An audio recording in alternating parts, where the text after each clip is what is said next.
Hi guys! Andito tayo ngayon sa farm at alam nyo ba, meron tayong bagong kamatis dito na bagong-bagong bunga. At alam nyo ba ang scientific name ng kamatis? Lamia kaayo dalia maguba. Dalia malata di ay. Yan ang ating kamatis. Try natin tikman. Wala namang pesticide siguro to. Pero ang tanim nito ay peste. Sigig CE.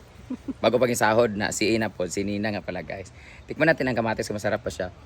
Iba yung amoy ng kamatis no? Kamurag lang to, kamurag malangsa. Murag bilat ka ba? Oy. Tikman natin ang kamatis.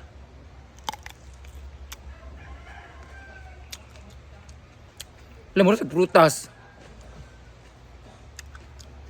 Tamis kasi siya.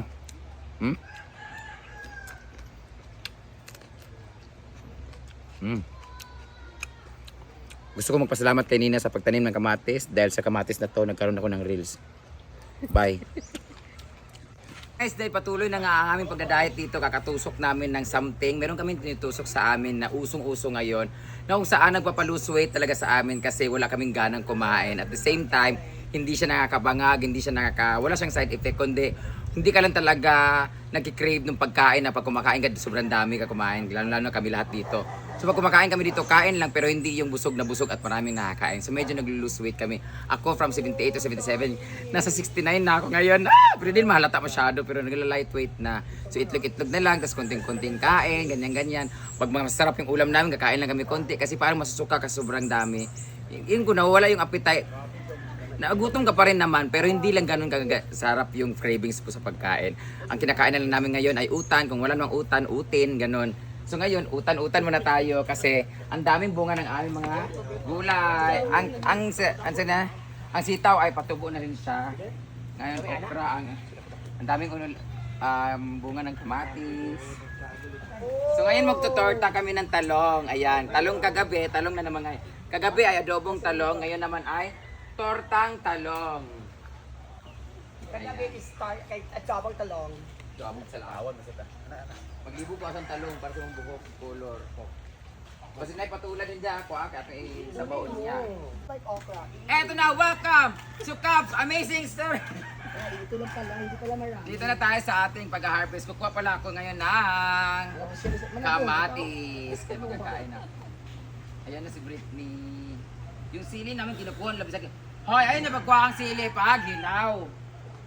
Bakit? Pahinog niyo muna. Ayan o, hinog na o, yung pula o. Huwag yung ano kasi walang ano. Saan na, Katol? Katol, huwag ka makinarti. Ang ako nga nanguha dyan, ano eh. Yung pipino rin namin, marami na rin siya, patubo na rin. Thanks to Nina. Alam niyo, meron pala akong sinner sa page pala sa pala namin. Sobrang ganda talaga ng benefits na nakukuha doon sa sinasabi kong kulitis or spinach. As in, ang ganda ng benefits talaga niya nakukuha. Ano naman? Mas prior doon niya dapat Ayaw pagkuha ang bulak, kay kana siya mo kana ang inungdan nganong magbunga, di man ma-produce ang punod. Alaylay mo kuan. Ayaw. Laylay mo kuan lagi. Ang talong is considered as fruits because nagiging bunga siya pagkatapos mag-dry ng flowers. Patay ang kamatis. Pag nag-flowers siya, tapos nagiging bunga, yun yung consider as fruits. Kaya kinukonsider ang kamatis as fruits because hindi siya gulay, because hindi siya namumulaklak. Ay kasi namumulaklak siya through anang unod, ay bulak. Ay mangunod siya tungod sa ang imong kwaon, ang mga dahon para dili mo agtos ang nutrients niya sa dahon. Dagkwaon na dagko. Ang tawag diyan ay pruning. Tanggalin yung mga udlot, ana. Ayan yun, yung bulaklak, bulaklak. Pag bulaklak niya, pagka-dry ng flowers niya, yung unod na mo gawas. Sobrang kati. Pero sa pipino, this is considered as fruits kasi yung bulak niya na imong unod. Asan ang Britney? Kamay naman natong torta. Na ba na yung gawas ha? Ayaw. May kayo. Ay pagbutbukot. So, magbabalik ang Cubs Amazing Stories! Yawa. Kung kamatis kay medyo kanina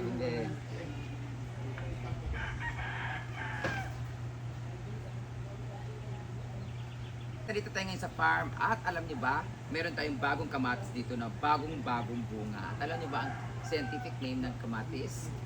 Lamia kaayo dalia maguba. may malata di ay. Yan ang ating kamatis. Try natin tikman. Wala namang pesticide siguro. Pero ang tanim nito ay pesticide. Sige. Bago pag isahod na, na po. Sinina nga pala guys. Tikman natin ang kamatis. Masarap po siya.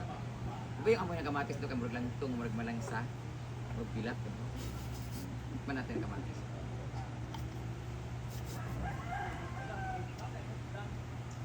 Lumulot ang prutas. Tamis pa siya.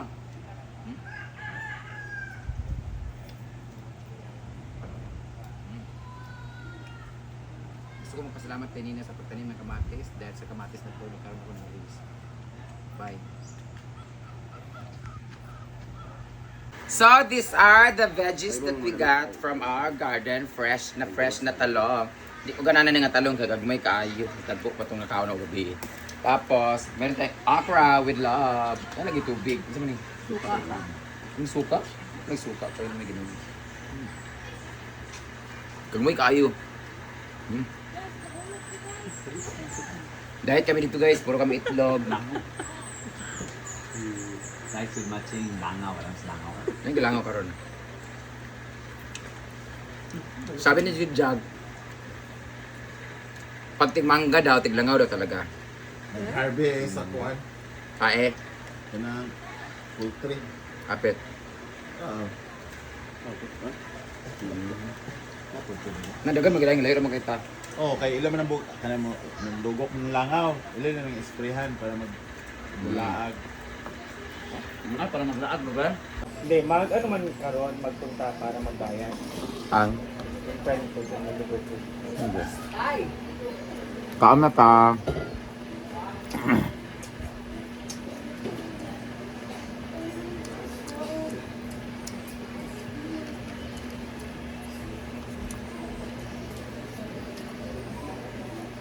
Talong.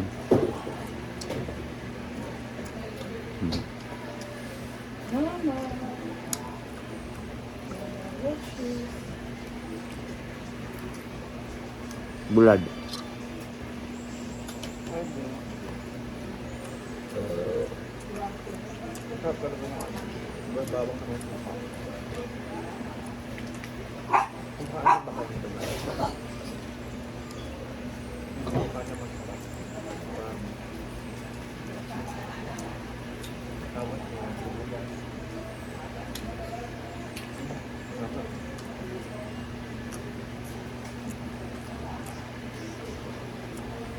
Yung talong namin po buyag, di na ubusan ng bunga.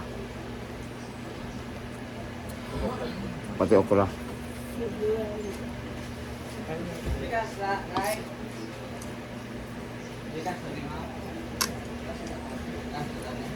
Ano?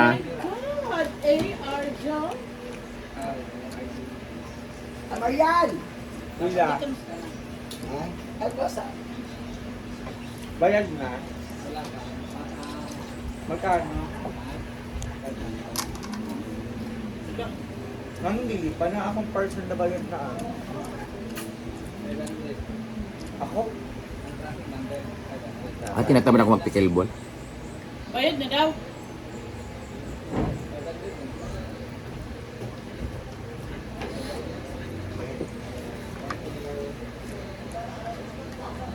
Thank you. Ah.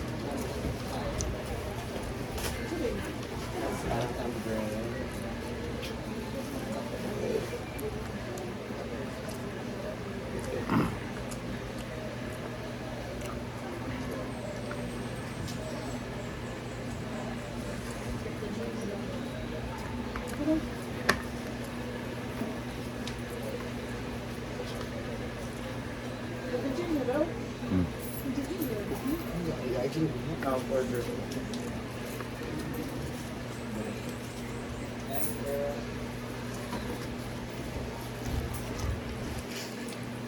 Oh my God.